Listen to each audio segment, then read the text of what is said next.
I'm going to use channel 6 here in my fully reset X32 because channel 6 is where I happen to have a mic plugged in. So first things first, we're going to bring up the gain to 35 dB. You can see it coming in now. I have the mic a little bit away from me. I'm going to talk right next to it, and you can see it. There it is coming in hot. I'm about minus 20 dB there. And you can see over here, we are looking at the sends on faders to mix bus 1, and I'll show you why. We're going to bring that up. Mix bus 1 is just the mix bus I have free. You can use whichever mix bus you have. So we wanted to insert an effect here. Let's throw on the Fairchild compressor.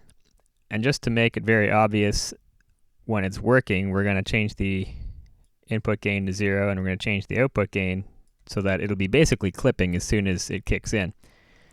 And you'll see it when it does kick in. So we're going to insert it. We're going to insert the compressor on this channel, and we're going to have to put it before the EQ. This pre has to be on, otherwise it doesn't work.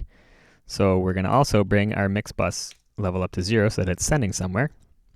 And now this is where all the magic happens. We're going to go to the routing page. And if you look at our card page, by default, local 1 to 8 comes from local 1 to 8. So what we're going to do is set up a user version of that. We're going to go over here and let's pretend we want all the other channels the same. We're going to go 1, 2, 3, 4, 5, and 6 is our channel. So we're going to route that to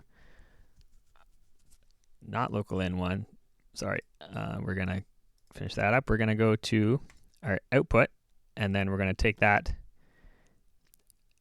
So our output on the card side is 6, and we're taking that from output 1 from the mixer. Now, where is output 1?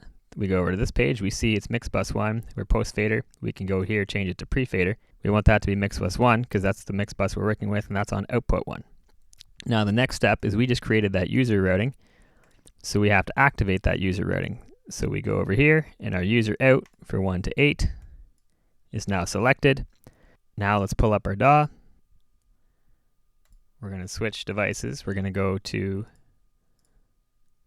the X-USB, and we're going to create a new input, a channel, a new track on input 6.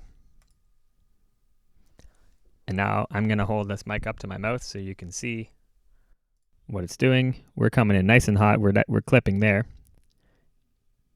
I'll go back to X32 edit. You can see we're coming in hot, and if I unpatch this compressor, we're coming in a lot lower now. We're back down to the minus 20, minus 30 range, and I'll patch it back in, and here we are. That's all I got.